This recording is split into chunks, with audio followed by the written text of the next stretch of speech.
শ্রেণীকক্ষের ভেতরে শিশুদের কান্না, চিৎকার, হুড়োহুড়ি। পুড়ে যাচ্ছিল শিশুদের দেহগুলো।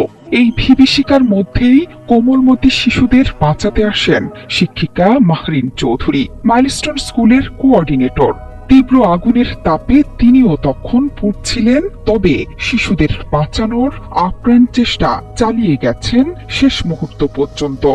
বেঁচে ফেরা শিক্ষার্থীদের ভাষায় ম্যাডাম বারবার বলছিলেন, দৌড়াও, ভয় পেও না, আমি আছি। কিন্তু শিশুদের বের করে দিয়ে শেষ পর্যন্ত আগুনের গ্রাস থেকে নিজেকে বের করতে পারেননি মানুষটি।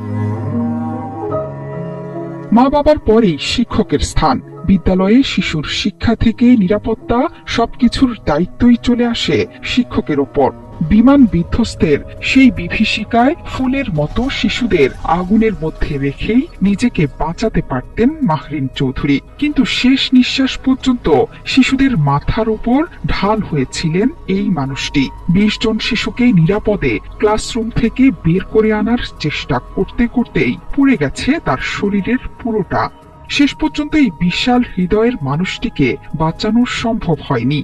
নিহত প্রিয় ছাত্রছাত্রীদের সাথে তিনিও চলে গেলেন না ফেরার দেশে।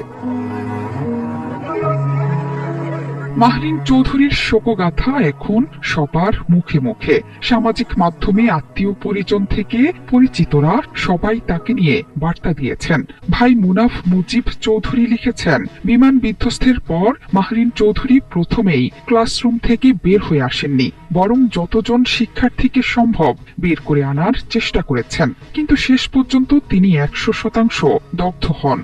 বনিদি ঘরের মানুষ হয়েও সাদামাটা জীবনে অভ্যস্ত ছিলেন তিনি। মাইলস্টোন স্কুলের জ্যেষ্ঠ শিক্ষক হওয়ায় তার কাঁধেই ছিল অনেক দায়িত্ব। শিশুদের কাছে যিনি ছিলেন অত্যন্ত প্রিয় মুখ।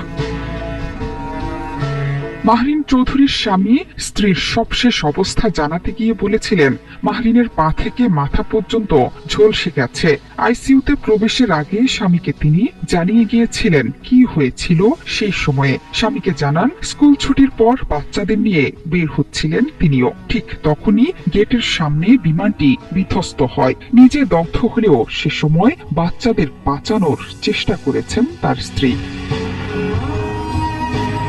জোহরা চৌধুরী সেতু, একাত্তর।